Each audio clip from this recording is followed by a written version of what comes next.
बोलो श्री प्राणनाथ प्यारे की जय। बोलो श्री सतगुरु महाराज की जय। पन्ना धाम की जय। सर्व सुंदर साथ की जय। प्रथम लागू दो चरण को, धनिये न छुड़ायो खिन। लाख तली लालेड़िया, मेरे जीव के यही जीवन। इन पांव तले पड़ी रहूं, धनी नजरे खोलो बातन। पलना वालू निरिखूं नेत्रे, मेरे जीव के यही जीवन। मेरे जीव के यही जीवन। बोलो श्री प्राणनाथ प्यारे की जय। हाँ जी सुंदर साथ जी, हम शुरू कर रहे हैं अपना प्रकाश हिंदुस्तानी का टीका। आज हमारा प्रकरण 32 चलेगा, दूध पानी का निबेर। दूध पानी का निबेरा, राग सामेरी। इस प्रकरण में ब्रह्म और माया का निरूपण किया गया है। दूध का क्या मतलब है? ब्रह्म। और पानी अर्थात माया। देखते हैं सुंदर साथ जी। हो वतनी बांधो, कमर तुम बांधो, सुरत पियासो साधो। तीनों कांडो बड़ा सुखदेव, ताकि बानी को कहूं भेव। श्री इंद्रावती जी कह रहे हैं कि हे परम धाम के सुंदर साथ जी, आप अपनी आत्मा की जागृति के लिए तैयार हो जाइए। अपनी सुरता को प्रीतम के स्वरूप में केंद्रित कीजिए।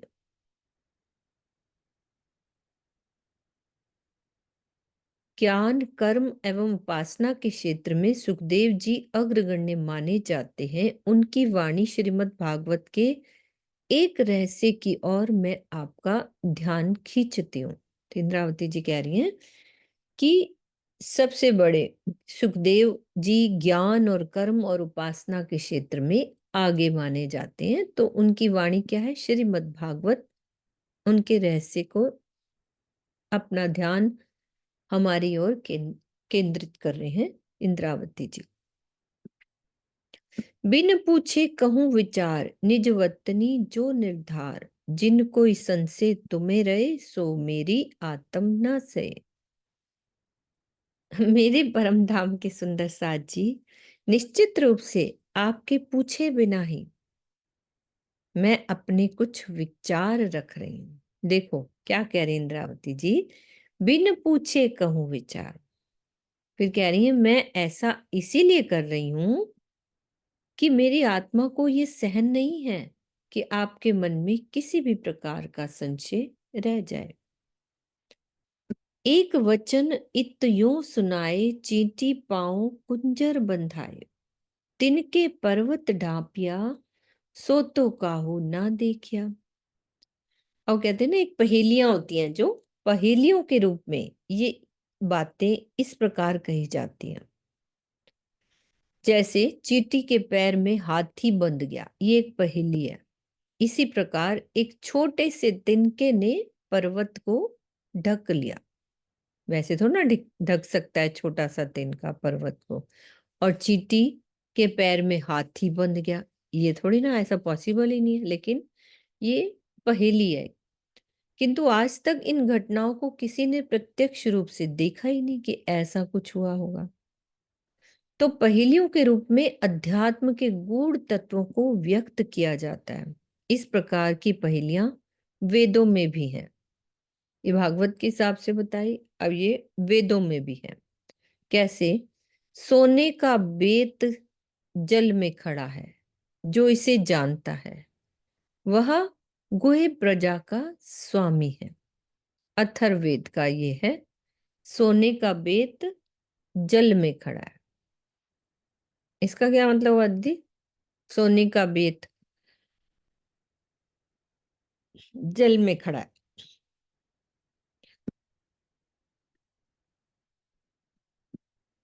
इसका क्या मतलब होता है दीदी, सोने का बेत? ये मेरे ख्याल अक्षरधाम के लिए आता है, जो परम धाम में है, जो अच्छा। कोई प्रजा का स्वामी है। ये ज्ञान मंजूषा में मैं 1 मिनट निकालती हूँ। हाँ, ये ना इसका मीनिंग नहीं समझ में आ रहा। हम्म, तो ये पहेली है, हमें भी समझनी चाहिए। ये वाली तो अभी क्लियर करेंगे आगे।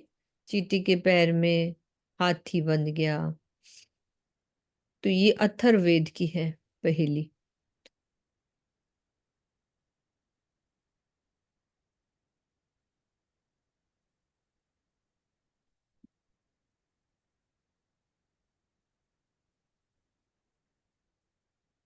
चांद दीदी को तो नहीं आ रही ना समझ, मैं को होश दे दो। नहीं ना, अभी निकालते हैं अपन।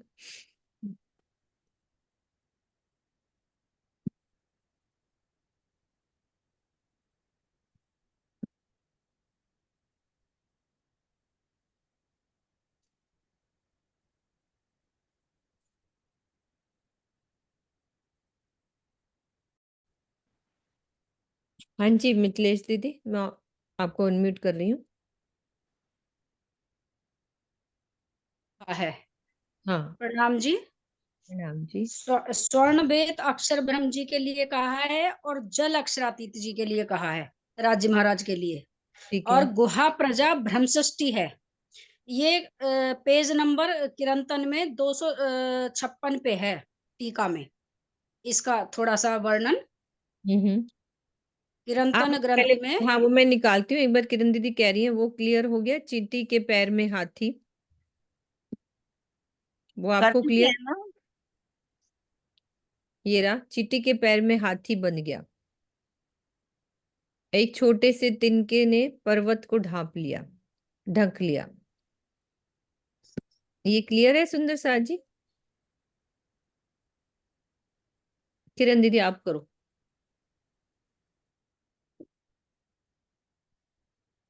हम कर चुके हैं ना सुंदर साथ जी।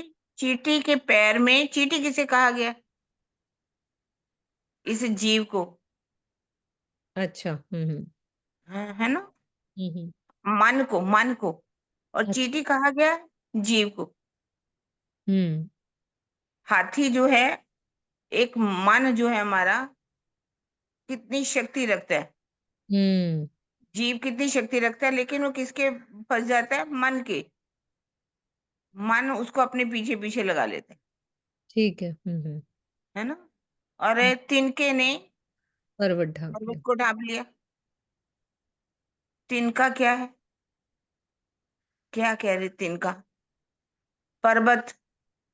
जीव, जीव जो बहुत शक्ति रखता है उसको भी यही कहा गया। और तिनका क्या है? मन। मन आगे आने के कारण जो इतना जीव शक्तिशाली है, वो भी दब जाता है। कुछ नहीं हम्म। दिखाई देता, संसार दिखाई नहीं देता। मतलब। ठीक है। इसमें तो मुझे दिखाई नहीं दे रहा ये वाला। वैसे मैंने भी आपको बोला था, जो अभी सोने का बैत किसे कहा गया? अक्षर ब्रह्म को कहा गया है, मुझे याद था थोड़ा। हम्म। और जल परम धाम को कहा गया है। और गोया जो है, जैसे मिथिलेश जी ने बोला, बिल्कुल ठीक बोला उन्होंने, हम्म। ब्रह्म सृष्टि है। इसमें मालूम नहीं है था पर। ठीक है। हम्म। एक बैल है जिसके 4 सींग हैं, 2 सिर और 7 हाथ हैं, तिन से बांधा हुआ वह निरंतर उपदेश देता है। एक बैल है जिसके 4 सींग हैं और 2 सिर और 7 हाथ हैं, तिन से बांधा हुआ वह निरंतर उपदेश देता है। क्या पता दीदी आगे हो, कुछ है क्या, नहीं देखो ना। नहीं, इनके अर्थ जो है इसी में उन्होंने कहा है, देखो। ये लिखा, सत्यांजलि और ज्ञान मंजूषा ग्रंथ का अवलोकन करें, हाँ ये लिखा हुआ है। जी। तो इसमें होएगा फिर। हाँ है ना। तो इसका क्या मतलब है? एक बैल है। भूल जाते हैं। तो एक बैल है जिसके 4 सींग हैं, 2 सिर हैं, 7 हाथी हैं, तीन में बंधा हुआ निरंतर उपदेश देता है, ऋग्वेद में कहा है ना। ये वो कह रहे हैं कि इसमें ना वो है ज्ञान मंजूषा सत्याग्रह। में। ज्ञान में जैसे मेरे हाथ में है। ठीक है। हाँ, लिखा हुआ है, धर्म रूपी बैल है। बैल अच्छा। किसे कहा गया? धर्म। हम्म। उसके 4 पैर कौन से हैं? 4 वेद। ठीक है। 3 पैर कौन से हैं? ऋग्वेद, यजुर्वेद और सामवेद हम्म। के द्वारा ज्ञान, उपासना और कर्म किए जाते हैं। ये तीनों जो है ना, ज्ञान, कर्म और उपासना के ही प्रतीक है। 2 सिर क्या कहा गया? प्राय प्राणीय तथा उदयन उदयनीय। प्रायणीय, उदनीय। संवत्सर की दृष्टि में उत्तरायण और दक्षिणायन। अभी आएगी ना उत्तरायण और एक दक्षिणायन। जैसे धरती जो है जिस दिशा में चली जाती है, उत्तरायण उत्तर की दिशा जाती है तो उत्तरायण कहा जाता है, दक्षिण की दिशा में जाती है तो दक्षिणायन कहा जाता है। हम्म। मास की दृष्टि से दर्श अमावस्या और पूर्णमासी, है ना, 2 होते हैं। एक होती है अमावस्या आती है और एक क्या आती है? पूर्णमासी। हम्म। और वैसे देखा जाए तो 3 क्या है? प्रातः, सायंकाल रात्रि। और रात्रि, है ना। हम्म। 7 हाथ के वेद के 7 छंद है। अनुष्टुप, त्रि त्रिटुप, गायत्री, बृहति, जगतो, उक्षणी, पंक्ति। और 3 बंद कौन कौन से हैं? संहिता, ब्राह्मण और कल्प। हम्म। संहिता में मंत्रों का संकलन होता है, ब्राह्मण ग्रंथों में विधि व्याख्या होती है और कल्प ग्रंथों में निर्देशन होता अच्छा, है। हाँ। मतलब ये ऋग्वेद की पहेलियां हैं, है ना, जो हाँ, स्वामी जी ने उसको पहेलियां लिखी क्लियर हुई हैं, किया है। लेकिन बिना तारतम्य वाणी के ये खुलती नहीं आई थिंक तक किसी से भी। हम्म। तो पर ब्रह्म में 5 विद्यमान है और 5 में पर ब्रह्म है। देखिए, परम धाम है ना, उसमें 5 कौन कौन से हैं? हम्म। राजी, श्यामा जी, सखियां, अक्षर ब्रह्म और महालक्ष्मी। हम्म। और पांचों में ही एक है। पांचों एक को है। मिला दो तो एक है। हम्म। दुनिया वाले क्या कह देते हैं? ये 5 तत्व का शरीर है। 5 हम्म। में एक जो है जीव, आदिनैन, उसको परमात्मा कह ले। 1 में 5, 5 में 1। लेकिन वो हम्म। वास्तव में गलत है। 5 तत्व के शरीर में कभी भी शरीर नहीं, परमात्मा नहीं है। बल्कि पार ब्रह्म में 5 है। राजी, श्यामा जी, सखियां, अक्षर ब्रह्म और महालक्ष्मी। और हम्म। पांचों को मिला दो तो पार ब्रह्म बनते हैं। ये यजुर्वेद में कहा गया। अब ठीक है। कहते आगे, एक चक्र में 12 पुट्ठियां हैं। 12 पुठियां हैं, है ना। हम्म। इसका भी अभी देखा मैंने।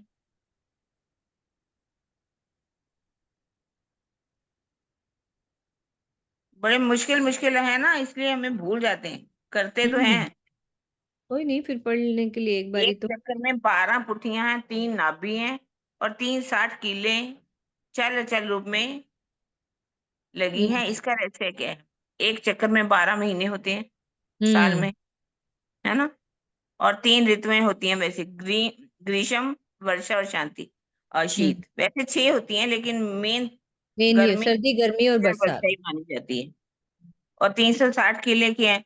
एक उसमें साल के साल दिन। में 360 दिन होते हैं। किले चल चल रूप में लगी, इसका रहस्य क्या है? उन्होंने कहा 360 दिनों में 360 किलो के रूप में कहा गया। हम्म।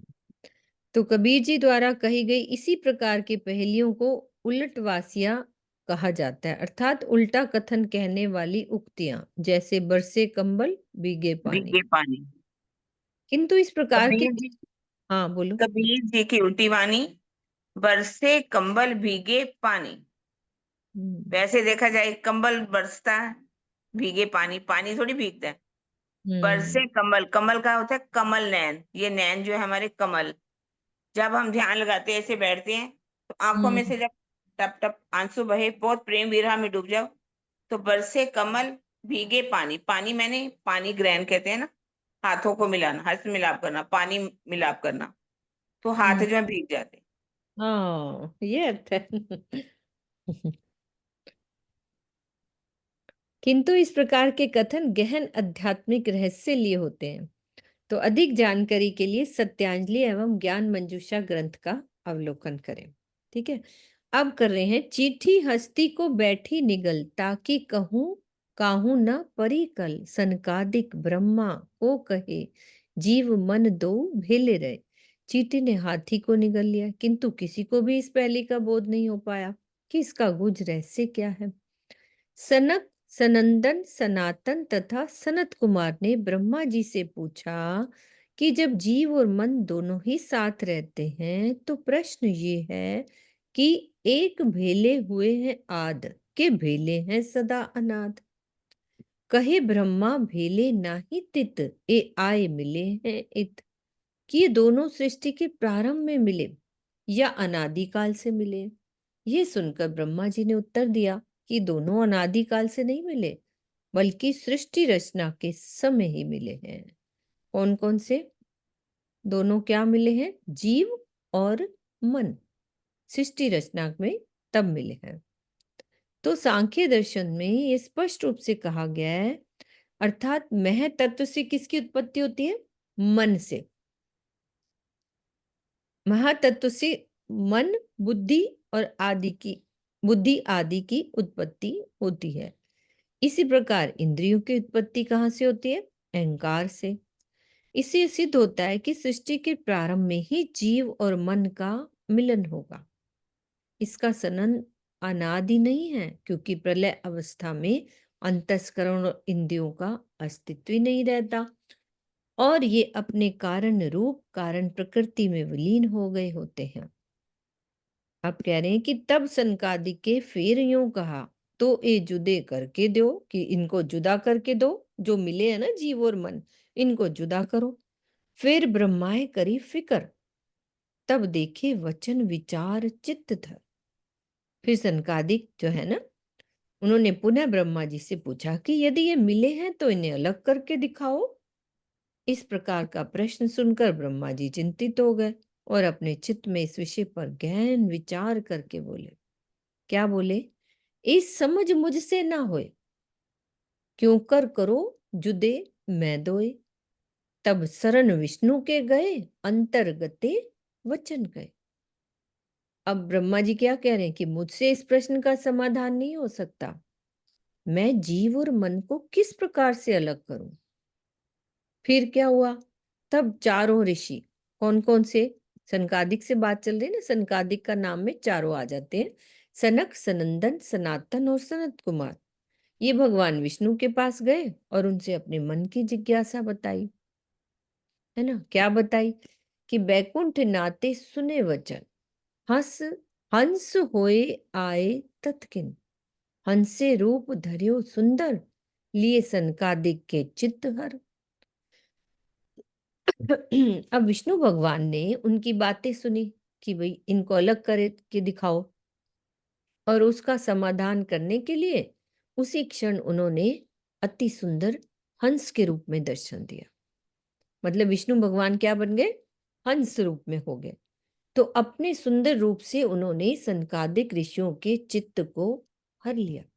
बहुत सुंदर, हंस तो सुंदर ही होता है ना। सुंदर रूप से सनकादिक यानी सनक, सनंदन, सनत कुमार, ये सनातन, इन सब का मन हर लिया। अब क्या होता है? जीवे हंस सो करी पहचान, चारों चरण लगे भगवान, फिर मने यूं कियो विचार, ले नजरों देखा अनकार। अब सनकादिक ऋषियों के जीव ने हंस रूप में आए हुए विष्णु भगवान की पहचान कर ली। जो उनका जीव था ना, उन्होंने हंस रूप में कौन आए थे? उनकी विष्णु। विष्णु भगवान, उनकी पहचान कर ली कि अरे ये तो विष्णु भगवान है जो हंस रूप धारण करके आए थे, क्योंकि जीव ने हंस की पहचान कर ली। अब इसके पश्चात चारों ऋषियों ने भगवान विष्णु के चरणों में प्रणाम किया कि हमें पता लग गया। पुनः उनके मन ने उस हंस के संबंध में विचार किया। अब दोबारा से उनके मन ने विचार किया, तो बहिर्मुखी दृष्टि के कारण हंस के बाह्य शरीर को देखकर उन्हें संशय हो गया। मतलब उन्होंने बाहर से देखा ना, बहिर्मुखी बाहर की दृष्टि से देखा हंस का बाह्य शरीर, तो फिर उनको संशय हो गया कि अरे जो जीवे करी पहचान, सो मन ने तबही दई बान। फिर सनकादिके यूं पूछिया, तुम कौन हो, यूं कर कया। फिर जीव ने हंस स्वरूपधारी विष्णु भगवान से जिस स्वरूप की पहचान की थी, उसे मन ने समाप्त कर दिया। जो उनके अंदर मन बैठा था ना, जीव के अंदर जो मन बैठा था, वो जो पहचान करी थी जीव ने, वो संशय आ गया, मन ने उस पहचान को खत्म कर दिया। इसके पश्चात सनकादिक ऋषियों ने उस हंस से पूछा कि इस प्रकार का हंस रूप धारण किए हुए आप कौन? पहले तो पहचान लिया जीव ने, लेकिन मन ने पर्दा डाल दिया। तो फिर से दोबारा पूछने लगे कि ये हंस रूप धारण किए हुए आप कौन हो? अभी देखना वही क्लियर हो जाएगी कि पर्वत ढांपिया और वो वाली बात। तब हंसे कियो जवाब, समझे सनकादिक भानुवाद। चित्त किए चारों के धीर, पर ना जुदे, ना हुए जुदे कीर नीर। तब हंस स्वरूप विष्णु भगवान ने जो उत्तर दिया, उससे सनकादिक ऋषियों को उनके प्रश्न का उत्तर मिल गया और उनके संशय का समाधान हो गया। यद्यपि भगवान विष्णु ने चारों ऋषियों के चित्त को संतुष्ट अवश्य कर दिया, किंतु वो जीव और मन को अलग अलग करके स्पष्ट रूप से नहीं दर्शा सके। वो फिर भी जीव और मन को अलग नहीं कर पाए। क्लियर हुई ना ये वाली बात सुंदर साथ जी? तो श्रीमद् भागवत के 11वें स्कंद के 13वें अध्याय में ये प्रसंग वर्णित है, क्योंकि भागवत की बात चल रही थी ना, कि किस प्रकार विष्णु भगवान ने हंस रूप धारण कर सनकादिक को समझाया था। तो इस घटनाक्रम में ये विशेष बात आती है कि जब मन हंस के अनुपम सौंदर्य में लीन हो गया, तो जीव से उसका संबंध टूट गया। जब जो मन होता है ना, वो हंस का रूप देखा उसने, वो उसके सौंदर्य में इतना मगन हो गया, तो जीव से उसका संबंध टूट गया। तो परिणाम स्वरूप समाधि जैसी अवस्था प्राप्त हो गई। जब उसमें डूब ही जाएगा वो मन, तो क्या होगा? वो समाधि में अवस्था में आ जाएगा। तो कूटस्थ जीव ने विष्णु भगवान की सरलता पूर्वक पहचान कर ली, किंतु जब मन सौंदर्य में लीन होने के स्थान पर तर्क वितर्क के जाल में फंस जाता है, तो समाधि जैसी अवस्था प्राप्त नहीं होती। दो स्थिति बताई, लेकिन जब वो मन होता है ना, कई बार मन होता है तर्क वितर्क करता है, तो वो अवस्था उसे प्राप्त नहीं होती। तो ऐसी अवस्था में जीव अपने आत्म स्वरूप में स्थित नहीं हो पाएगा, क्योंकि मन का ही तो सारा खेल है। कहते हैं ना, मन को शांत करो, मन को शांत करो। मन डूबे उसके अंदर, मन तर्क वितर्क में बैठेगा, तो वो नई अवस्था समाधि की प्राप्त कर सकेगा। तो परमात्मा की पहचान से वंचित रहना पड़ेगा। ठीक है, ये बात क्लियर हुई? अंतःकरण के 4 घटक हैं। हमारे जो अंतःकरण होता है ना, उसके 4 होते हैं। कौन कौन से? मन होता है एक चित्त होता है, एक बुद्धि और अहंकार होता है। ये इंद्रियों के माध्यम से कर्म फल तथा भोग में जीव को फंसाए रखते हैं। तो हमने आगे भी समझा था कि इंद्रियों के माध्यम से हमें फंसाए रखते हैं। यदि अंतःकरण तथा इंद्रियों से जीव का संबंध टूट जाए, तो प्रकृति से अलग होते हुए आत्मदर्शन एवं ब्रह्म साक्षात्कार हो जाता है। जब ये जीव का संबंध टूट जाएगा, जब ये इसमें फंसेंगे नहीं ये जीव, तो उसको क्या होगा? समाधि अवस्था में ब्रह्म साक्षात्कार हो जाता है। तो ऐसे मन को अलग करना है। तो कह रहे हैं कि मन बहिर्मुखी है, वह जीव को संसार में भटकाना चाहता है। हमारा जो मन होता है ना, ये तो भटकाता ही है। यदि उसे परब्रह्म के ज्ञान द्वारा प्रेममयी चितवनी में लगा दिया जाए, तो संसार के संबंध टूट जाएंगे और प्रीतम का साक्षात्कार हो जाएगा। तो ये पूरी कहानी इसके द्वारा समझाई उन्होंने। अब क्या कहते हैं? आओ हंस या और कोई, पर कोई जुदे कर ना देवे दोय। दो के जुदे बासन यो कबू ना किए किन। विष्णु भगवान या अन्य कोई भी देव चाहे हंस रूप धारण करके आए या कोई और रूप धारण करके आए, तारतम्य ज्ञान से रहित होने पर जीव और मन को स्पष्ट रूप से अलग अलग नहीं दर्शा सकते। ये हमारी वाणी से ही अलग किया जा सकता है। दोनों के मूल घर अलग अलग हैं, इसीलिए कोई भी उन्हें अलग अलग विवरण करके आज तक नहीं बता सका।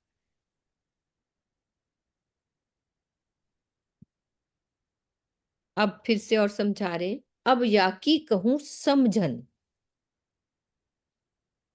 जुदे कर देऊं जीव और मन।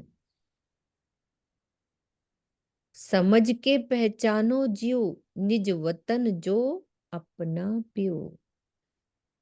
अब मैं, इंद्रावती जी कह रही हैं कि अब मैं जीव और मन को अलग अलग करके इनकी वास्तविकता को प्रकट करती हूँ। इसे जानकर आप जीव की पहचान तो करेंगे ही, अपनी आत्मा के मूल घर परम धाम तथा अपने प्राण प्रीतम को भी पहचान लेंगे। जीव और मन की बात कर रहे हैं, इसको अलग करके राजी समझाएंगे हमें।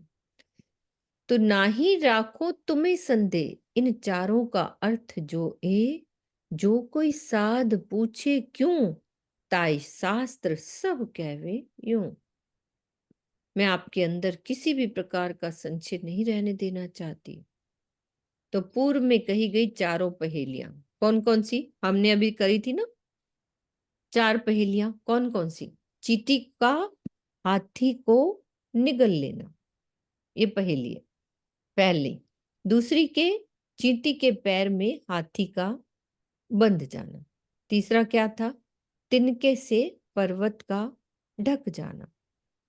चींटी के मुख में कुंबड़े का समा जाना। ये चार पहेलियों का अभिप्राय इंद्रावती जी कह रहे मैं अभी बताती हूं। यदि आपसे कोई साधु व्यक्ति पूछे कि इस प्रकार का उत्तर कैसे दिया गया है, तो आप उनसे बताइए कि सभी शास्त्र ऐसा ही कहते हैं।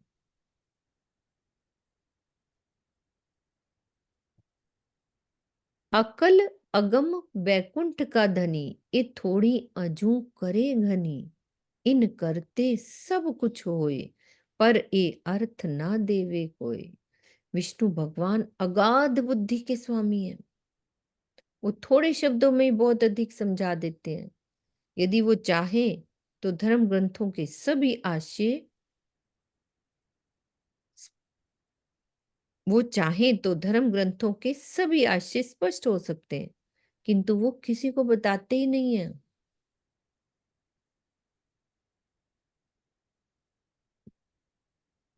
तो उपरोक्त चौपाई में दो संशय उत्पन्न हो गए। यदि भगवान विष्णु के लिए सब कुछ संभव है, तो उन्होंने लक्ष्मी जी को ये क्यों नहीं बता दिया कि वो कहाँ का ध्यान करते हैं? है ना, बात बनती है ना कि क्यों नहीं बताया उनको, और वो ज्ञान को क्यों छिपाते हैं? तो इनका संक्षिप्त रूप इस प्रकार है समाधान कि पहला क्या है। पहले तो सुंदर साथ जी, जितना हमने पढ़ा समझ में आया सबको?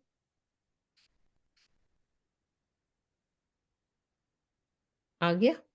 चांद दीदी आ गया ना क्लियर? हाँ बस, आप तो सुन रहे हो ना ढंग से। तो अब इसका उत्तर ये है कि अक्षर ब्रह्म की सुरता होने के कारण भगवान विष्णु को हद बेहद से संबंधित पूर्ण ज्ञान है।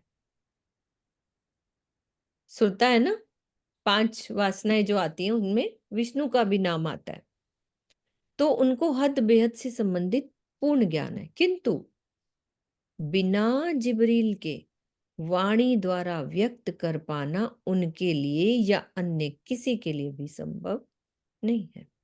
जिब्रील कौन है? जोश का फरिश्ता, वही वाणी लेकर आता है ना, तो वो संभव ही नहीं है। ज्ञान है लेकिन शब्दों में कैसे व्यक्त करेंगे? यही कारण है कि वो चाहकर भी लक्ष्मी जी को स्पष्ट रूप से ये नहीं बता सके कि कहाँ अव्याकृत के महाकारण का वो ध्यान करते हैं। अव्याकृत के महाकारण का, यह समझाने के लिए उन्हें नाटक का सहारा लेना पड़ा। कौन सा नाटक भला? बताओ चांद दीदी, कौन सा नाटक?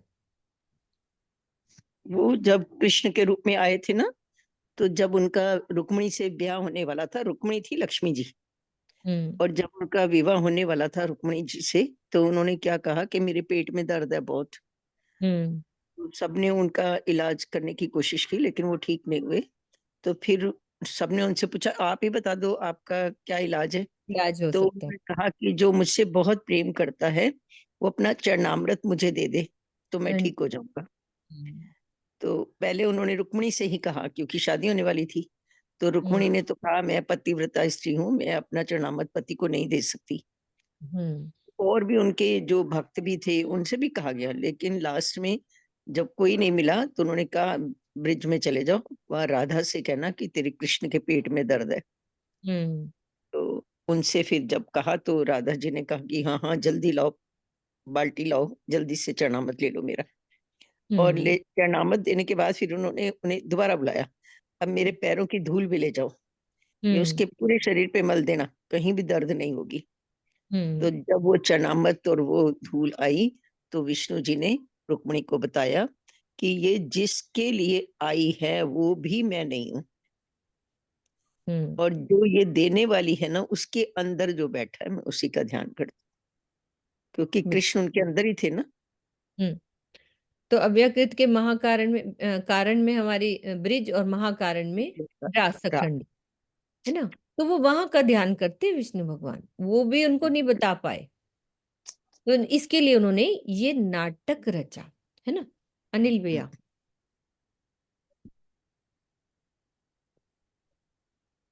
प्रणाम जी दीदी। प्रणाम जी प्रणाम। दीदी। प्रणाम जी। प्रणाम। आपने अव्याकृत बोला दीदी, अव्याकृत नहीं, सबलिख के हाँ कारण हाँ, होता। Sorry sorry. नहीं नहीं नहीं, ठीक बोला, ठीक बोला मीनू जी। हाँ व्याकृत में उसकी वो वो पड़ रही थी ना, प्रतिबिंब। प्रतिबिंब वो पड़ा था, प्रतिबिंब, प्रतिबिंब। प्रतिबिंब। प्रतिबिंब का था ना, वो झलक प्रतिबिंब को पड़ती है ना। देखा उन्होंने, उन्होंने उसी को देखा, ऊपर तो देख ही नहीं सकते थे वो। हाँ, जी प्रतिबिंब को ही उन्होंने महसूस देखा जी, था। Sorry sorry. नहीं नहीं भैया, हम हाँ वो नहीं, कोई बात अव्याकृत, नहीं। वैसे अखंड तो वहां पे है ना, लेकिन झलक पड़ रही थी ना उसकी। झलक पड़ झलक पड़ी, रही। प्रतिबिंब पड़ रहा है। प्रतिबिंब। हम्म, ठीक है, हाँ मुझे भी क्लियर हो गया कि वो प्रतिबिंब वाले का ध्यान करते हैं, अभी रियल का भी नहीं कर रहे, प्रतिबिंब। रियल का भी नहीं। हाँ, बिल्कुल सही। तो अब दूसरा कारण, है ना। अब अपना क्वेश्चन ये चल रहा है कि वो ज्ञान को छिपाते क्यों, और लक्ष्मी जी को क्यों नहीं बताया। पहला तो उन्होंने बताया, है ना, कि वो नाटक रचना पड़ा उनके लिए। अब जिस प्रकार ऊसर भूमि में बीज बोना निष्फल होता है, उसी प्रकार पात्रहीन व्यक्ति को ब्रह्म ज्ञान नहीं देना चाहिए। तो राजी ने इसलिए नहीं दिलवाया। तो माहेश्वर तंत्र में भगवान शिव उमा से कहते हैं, उसमें लिखा हुआ है, भगवान शिव उमा से कहते हैं कि उमा, जो ज्ञान मैं तुम्हें बता रहा हूं उसे तुम गणेश तथा कार्तिकेय को भी नहीं बताना। ठीक है। 1000 व्यक्तियों की हत्या का जो पाप है, वही पाप किसी पात्रहीन व्यक्ति को ब्रह्म ज्ञान देने से होता है। ये लिखा है। हम इसे हल्के ना समझे, हमारे पास हीरे हैं तो इसकी इतनी कद्र है। तो वेद शास्त्रों का ज्ञान तो संसार में सर्व सुलभ है ही, किंतु शब्द ज्ञान में निहित हुए आशय को समझे बिना ब्रह्म ज्ञान के द्वार तक नहीं पहुंचा जा सकता, है ना। अंदर का अर्थ जब तक हमें नहीं पता चलेगा, तो ब्रह्म ज्ञान के द्वार तक नहीं पहुंच सकते हम। यही कारण है कि मनुष्य जन ब्रह्म ज्ञान का दान करने से पहले पात्र की योग्यता की परख करते हैं। और हमें राज्य ने कितना सब कुछ सजा के रख दिया हमारे सामने। ये बता रहे हैं कि इसीलिए सारा ज्ञान वो पहेलियों में लिखते हैं, पहेलियों में सीधे लिखते हैं सीधे नहीं सब वेद। लिखा। सब कुछ पहेलियों में लिखा कि अगर पात्र हो तो इसको समझ लो, हाँ नहीं पात्र हो तो समझोगे कैसे। हाँ, फिर वो तो यही कहेंगे, ये कैसे हो सकता है, चींटी के पैर में कुबड़ा पेठा कैसे बांध लेंगे, है ना? बुद्धि नहीं है तो कैसे समझेगा वो। कैसे समझेंगे? हम्म, तो ये हो गया दूसरा आंसर। ठीक है, हम्म, समझ में आ गया ना ये वाली बात। अब आगे चलते हैं, तीसरी चौपाई। यूं धोखा रया सब माहे, समझ काहू ना परी क्या है। अब समझाऊं देखो बानी, दूध विछोड़ा कर देऊं पानी। तो इस प्रकार गूढ़ आध्यात्मिक ज्ञान के संबंध में सबके मन में संशय बना रहा और किसी को भी किसी प्रकार से वास्तविक बोध नहीं हो सका। अब इंद्रावती जी क्या कह रही हैं कि हे साथ जी, अब आप देखिए, हमको समझा रहे हैं कि मैं आपको तारतम वाणी से समझाती हूँ कि दूध और पानी को मैं अलग अलग कर देती हूँ, अर्थात पर ब्रह्म और माया की स्पष्ट रूप से पहचान करा देती हूँ। यूं तुम्हें साख देवी आत्म, तो सत मायने जानो तारतम। इन अंतर देखो उजास, या जीव को बड़ो प्रकाश।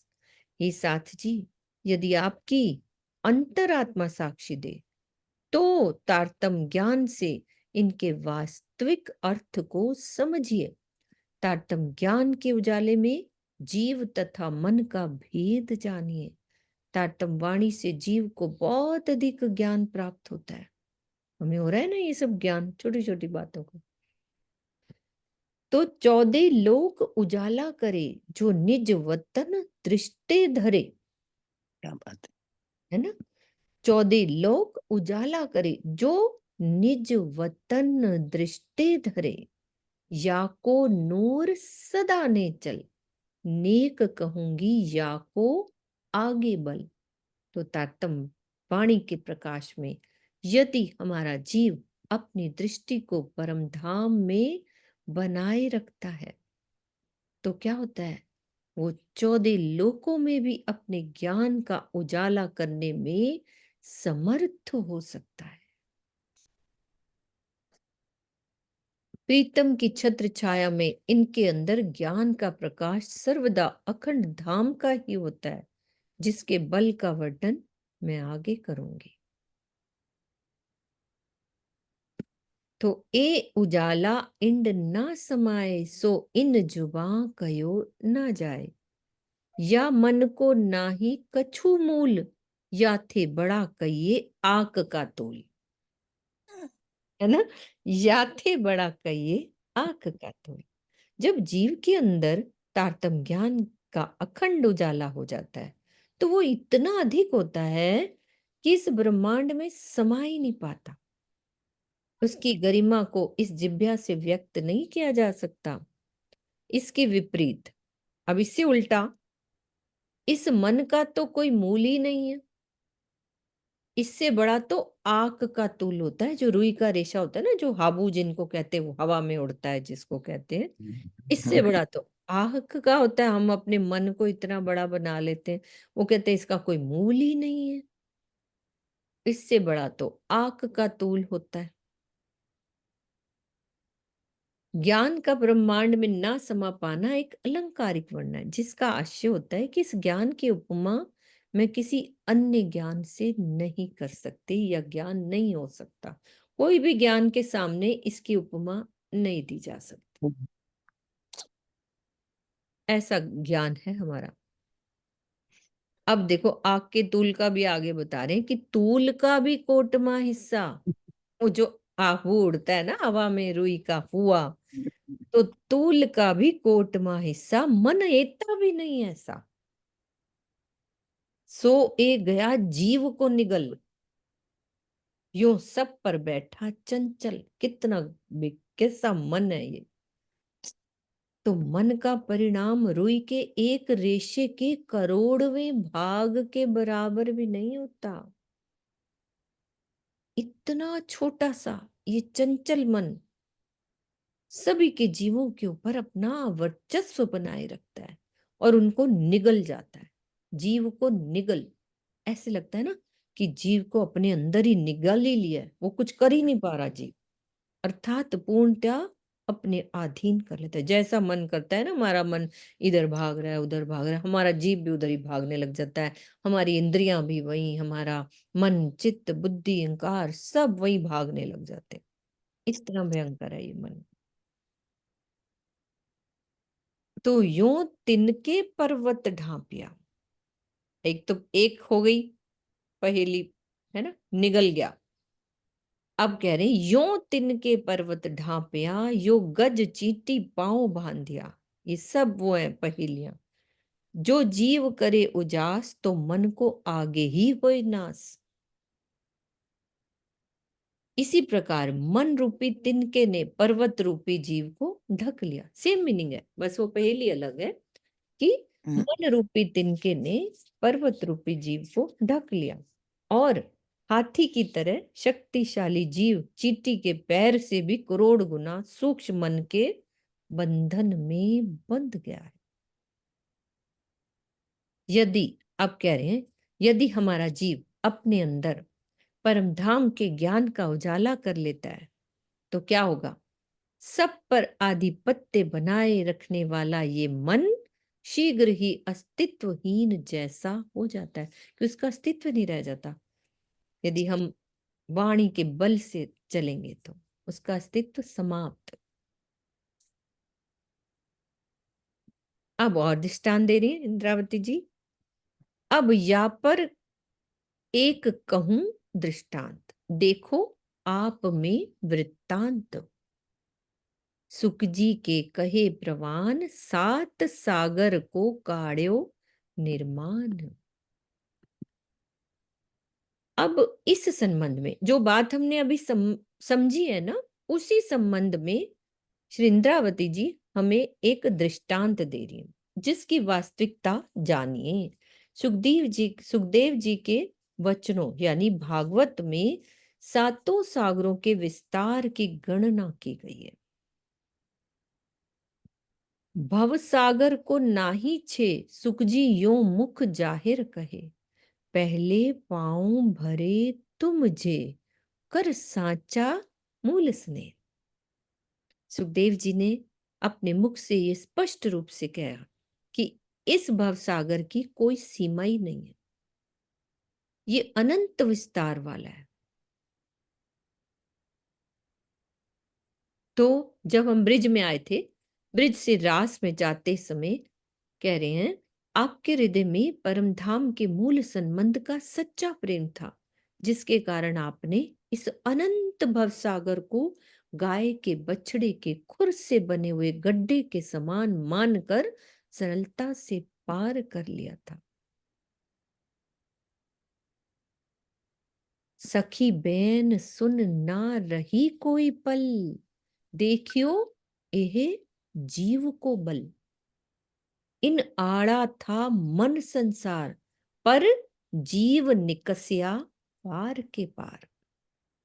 हे साथ जी, अब हम इस बात पर विचार करें कि ये जो जीव के बल का ही प्रभाव था ना, कि बांसुरी की ध्वनि को सुनने के पश्चात कोई भी सखी पल भर के लिए भी ब्रिज में नहीं रुकी, चाहे वो तामसी, राजसी, कोई स्वार्थसी हो। कोई रुकी थोड़ी ना, कोई कैसे गई, कोई कैसे। तो इनके मन के सामने भी संसार का आवरण था, किंतु जीव ने क्या किया? प्रेम में स्वयं को निछावर कर चुका था, इसीलिए वो भव सागर से पार होकर बेहद में पहुंच गया। उस दिन अशोक जी बच्चों की क्लास में एक बहुत अच्छा उदाहरण दे रहे थे कि जो हमारा मन रूपी जो मटका है ना, इसमें बहुत सारे छेद हैं, है ना। एक छेद को बंद करें, अब सब जगह हम कैसे बंद करें? कितनी सारे मन में क्या क्या उठती रहती हैं तरंगे, कि कैसे इस मन रूपी मटके को हम कंट्रोल करें। तो उन्होंने एक उदाहरण दिया कि उसको, मटके को पानी में ही डुबो दो। कितने छेद हैं? पानी में डुबो दो। वो पानी क्या है? प्रेम। प्रेम में डुबो दो पूरा, धनी के प्रेम में। वही बात हो रही है कि प्रेम में पूरी डूबी हुई, डुबो दिया ना, तो सारे विकार, काम, क्रोध, अहंकार जो भी था ना ये मन में, वो सब खत्म, क्योंकि प्रेम में डूब गया वो मटका। तो प्रेम, है ना दीदी, बहुत अच्छा उदाहरण दिया था। मेरे को बहुत ही आनंद आया वो सुन के, अशोक जी ने जब वो दिया। तो भव सागर से पार हो गए, तो सारा चक्कर प्रेम का है, बेहद में पहुंच। तो देखो पाँव जीवने भरे, भव सागर एक क्यों कर तरे। याको ना निक्स्यो निर्माण, सुख जी की बानी प्रमाण। तो हे साथ जी, आप इस बात पर विचार कीजिए।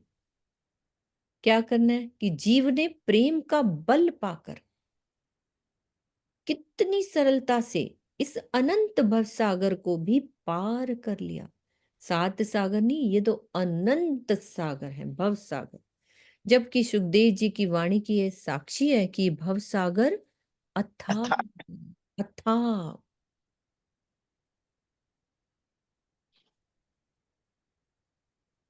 सो फेर कहो गोपद वच। एक तो बात ये कही, फिर क्या कह दिया, गोपद वच। यूं भवसागर होए गयो तुच्छ। कितना थोड़ा सा बताया, एता भी ना दृष्टि आया, पर लिखने को नाम धराया। पुनः ये भी कहा कि गोपियों के लिए ये अथाह भवसागर भी इतना छोटा रह गया। कैसे छोटा, कि गाय के बछड़े के खुर से बना हुआ छोटा सा गड्ढा। जो गाय का बछड़ा होता है ना, जब वो पैदा होता है, उसके खुर का होता है, जब वो पैर रखता है तो वो क्या छोटा सा गड्ढा बनता है। उतने से गड्ढे की तरह वो पार हो गए, मतलब इतना भवसागर। तो सत्य तो ये है कि विरहा प्रेम में डूबी हुई गोपियों के लिए वह गड्ढे के समान भी प्रतीत नहीं हुआ, अपितु ऐसा लगा जैसे भवसागर नाम की कोई वस्तु ही नहीं है। किंतु वास्तविकता को दर्शाने के लिए भवसागर को गाय के बछड़े के खुर के समान वर्णित किया गया। भव सागर क्यों एता भया, जो जीव खरे जीवन जी गया। यो मन जीव थे जुदा टलिया, तब झूठा मन झूठे में मिलिया। प्रश्न ये है, भव सागर क्यों एता भया। प्रश्न ये है कि गोपियों के लिए अनंत भवसागर इतना छोटा कैसे हो गया। इसका मूल कारण ये है कि सखियों के जीव ने प्रीतम अक्षरातीत की पहचान कर ली। वही उदाहरण आया था ना ऊपर, कि उसने पहचान कर ली थी ना, उस जीव ने, हंस का जब उदाहरण दिया था, जीव ने पहचान कर ली, उनके प्रेम में स्वयं को डुबो दिया। तो इसका परिणाम ये हुआ कि मन था ना, वो जीव से अलग हो गया। झूठा मन झूठी माया में ही रह गया, है ना। तब झूठा मन झूठे में मिलिया, यो मन जीव थे जुदा टले। अलग कर दिया ना, खीर और नीर का निबेरा ही तो कर रहे हैं इस प्रकरण में, अलग हो गया। खीर नीर देखो विचार, एक धनी दूजा संसार। दो बासन में दो जुदे, यूं नीके कर देखो हृदय। हे साथ जी, आप अपने हृदय में इस बात को अच्छी तरह से विचार कीजिए कि दूध और पानी क्या है। दूध क्या है, मेरे धाम धनी है, और पानी क्या है, ये संसार, मायावी संसार है। और जब जीव के प्रेम रूपी पात्र यानी बर्तन में धनी के चरण कमल पड़ते हैं, तो मन की इच्छा रूपी बर्तन में संसार बसता है, मन में। और जीव में क्या होता है, जीव वाले बर्तन में राजी के चरण बस जाते हैं, तो मन अलग हो गया ना, जीव और मन दोनों अलग हो गए। तो उपरोक्त कथन का आशय यह है कि यदि हम मन की इच्छाओं को पूर्ण करने के लिए लौकिक सुखों के पीछे भागते रहें, तो इस मायावी संसार से हमारा छुटकारा कभी नहीं हो सकता। इसके विपरीत यदि हम जीव में प्रीतम का पवित्र प्रेम भर लें, तो गोपियों की तरह हमें अवश्य ही साक्षात धनी के चरण कमल मिल जाएंगे, है ना। तो अभी यही करते हैं। मेरे ख्याल से चौपाइयाँ ज्यादा होंगी, 29 30 अरे यहीं तक ही है, 2 चौपाइयां कर लेते हैं, ठीक है, फिर वो हमारा मैटर पूरा हो जाएगा। अंतर्गत बैठे हैं सही, अंतर उड़ावने बानी कही, विचार देखो तो इत ही पियो, सागर तब ही तूल करे ज्यो। तो ये पूर्णतः सत्य है कि प्राणेश्वर अक्षरातीत मेरे धाम हृदय में विराजमान है। अंतर्गत बैठे हैं सही, आपके और धाम धनी के मध्य ये माया का जो पर्दा आ गया है ना, उसे हटाने के लिए ही उन्होंने तारतम वाणी कही है, अंतर उड़ावने बानी कही। यदि आप विचार पूर्वक देखें तो ये स्पष्ट होगा कि अपने जीव में प्रीतम का प्रेम भर लेने पर ये भवसागर हमको कैसा लगेगा? रुई के एक रेशे के समान तुच्छ सा प्रतीत होगा, और आप इसी संसार में अपनी आत्मा के धाम हृदय में अपने प्राण वल्लभ का साक्षात्कार कर सकते हैं। विचार देखो तो इत ही प्यू, सागर तब ही तूल करे जीव। तो इत ही जो वतन पियू पार, सखी भाव भजिए भरतार। आत्म श्री महामत है सूर धीर, प्रेमे दिखाए जुदे कीर नीर। हे साथ जी, आप स्वयं को अंगना मानकर अपने प्राण धन अक्षरातीत को अपने हृदय में बसाइए। सखी भाव भजिए भरतार, और इस प्रकार जो परम धाम बेहद से भी परे है, वो आपको अपनी आत्मा के धाम हृदय में ही दृष्टिगोचर होने लगेगा। तब इत ही जो वतन पियो पार, मेरे प्राणेश्वर ने मेरी आत्मा को श्री महामती जी की शोभा दी है।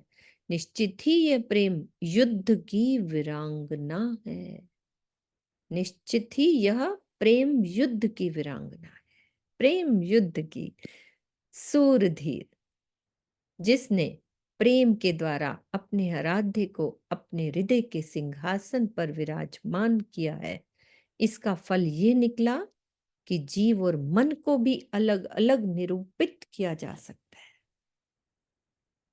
मेरे जीव ने धनी के चरणों को अपने अंदर आत्मसात कर लिया है तथा मन को संसार देखने के लिए छोड़ दिया है। जीव ने अंतर कर लिया, मन तो देखता रहा, मैंने तो अब धनी को ले लिया है। तो इस चौपाई को पढ़कर उन सुंदर साथ को आत्म मंथन करना चाहिए कि जो ये मानते हैं कि या तो इस संसार में आत्मा है ही नहीं, या है भी तो इस संसार में प्रीतम का साक्षात्कार नहीं हो सकता, तो इसके अतिरिक्त सबसे बड़ी भूल है अपनी आत्मा के धाम हृदय में परम धाम और धाम धनी को मूल संबंध से सूक्ष्म रूप में न मानना। तो ये सबसे बड़ी दो चीजें ना अपन कुछ कल दोबारा पढ़ेंगे। क्या दीदी? जो लास्ट वाली दोनों चौपाइयां हैं, पढ़ ले, ये कोई दिक्कत नहीं, अभी टाइम है तो अभी पढ़ सकते हैं, नहीं तो कल पढ़ अभी है लेंगे। 5 मिनट बाद अपन पढ़ते हैं। तो ये पढ़िए देखो, इसको, है ना, दोबारा से पढ़ती हूँ। ये देखो, अंतर्गत बैठे हैं सही, अंतर उड़ावने बानी कही, है ना। विचार देखो तो इत ही पियो, सागर तब ही तूल करे ज्यू। तो ये पूर्णता सत्य है कि प्राणेश्वर अक्षरातीत मेरे धाम हृदय में विराजमान है, अंतर्गत बैठे हैं सही।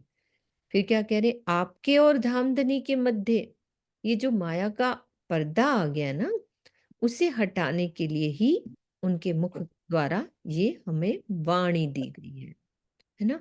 यदि हम विचार पूर्वक देखें तो ये स्पष्ट होगा कि अपने जीव में जब हम प्रीतम का प्रेम भर लेंगे तो क्या होगा, ये भवसागर हमको रुई के रेशे के समान तुच्छ सा प्रतीत होगा, और फिर आप इसी संसार में अपनी आत्मा के धाम हृदय में अपने प्राण वल्लभ का साक्षात्कार कर सकते। सागर तब ही तूल करे ज्यू, विचार देखो तो इत ही प्यू, इति मतलब हमारे दिल में राज्य आ जाएंगे जब ये संसार हट जाएगा। फिर कह रहे, तब इत ही जो वतन पियू नार, सखी भाव भजिए भरतार, आत्म महामत है सूर धीर, प्रेमे दिखाए जुदे खीर नीर। तो हे साजी, आप स्वयं को अंगना मानकर अपने प्राण धन अक्षरातीत को अपने हृदय मंदिर में बसाइए। इस प्रकार जो परम धाम से भी परे है, परम धाम बेहद से भी परे, जो मतलब वैसे तो परे है ना, बेहद से भी परे परम धाम में, वो क्या होगा? आपको अपनी आत्मा के धाम हृदय में ही दृष्टिगोचर होने लगेगा, दिल में ही दिखेगा। वैसे तो हम कहते हैं वहां है ना, दूर है। तो मेरे प्राणेश्वर ने मेरी आत्मा को महामती जी की शोभा दी है। निश्चित ही यह प्रेम युद्ध की वीरांगना है। आत्मा क्या ना उन्होंने, वो वीरांगना है जिसने प्रेम के द्वारा अपने आराध्य को अपने हृदय के सिंहासन पर विराजमान किया। इंद्रावती जी ने इतना प्रेम किया तो तभी उनके हृदय मंदिर में बैठे ना। तो इसका फल क्या निकला कि जीव और मन को भी अलग अलग निरूपित किया जा सका। उन्होंने अलग करके रख दिया, कोई नहीं कर पाया। विष्णु भगवान इतने बड़े बड़े जो हो गए, वो अलग नहीं कर पाए। तो मेरे जीव ने धनी के चरणों को अपने अंदर आत्मसात कर लिया है तथा मन को संसार देखने के लिए छोड़ दिया। तो बार गुम।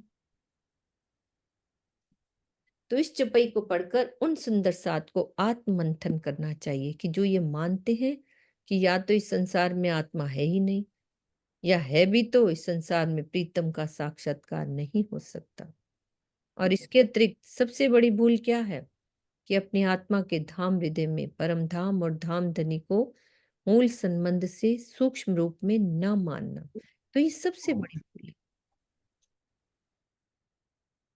राज्य हमारे अंदर सूक्ष्म रूप से विराजमान है, परम धाम भी हमारे अंदर विराजमान है, ये हमें मानना होगा। ठीक है सुंदर साथ जी। प्रकरण 32 चौपाई 984 पूरा हो रहा है। चौपाई दोहराते हैं अपन। तब इत ही जो वतन पियु पार, सखी भाव भजिए भरतार, आत्म श्री महामत है सूरधीर, प्रेमे दिखाए जुदे खीर नीर, प्रेमे दिखाए जुदे खीर नीर। बोलो श्री प्राणनाथ प्यारे की जय, सत महाराज की जय।